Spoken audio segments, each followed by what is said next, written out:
បងប្អូនធ្លាប់ញ៉ាំផ្កានេះអត់បងប្អូនពីមុនខ្ញុំមិនដែរញ៉ាំតែនឹងតែមកទៅផ្សារទៅឃើញគេលក់ហើយសាកទិញមកញ៉ាំមានអីបងប្អូនឆ្ងាញ់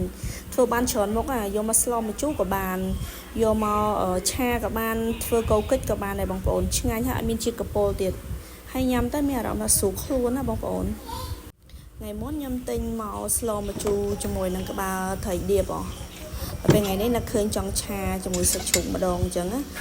មានអីឆ្ងាញ់ដែរបងប្អូនមើលរូបរាងគិតថាប្រហែលជាកពុលហើយល្វីងអីចឹងកាត់ប៉ិតអត់ទេបងប្អូនឆ្ងាញ់ណា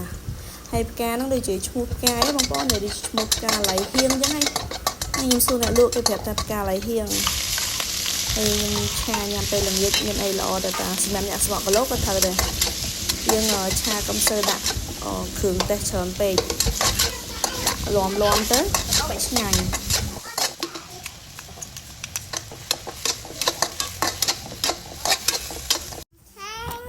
សម្រាប់ផ្កាហ្នឹងបងប្អូនឆាមិនបាច់ឆាយូរទេបងប្អូនយើងឆាដល់មកសាច់ឆ្អិនខៀមល្មមទៅ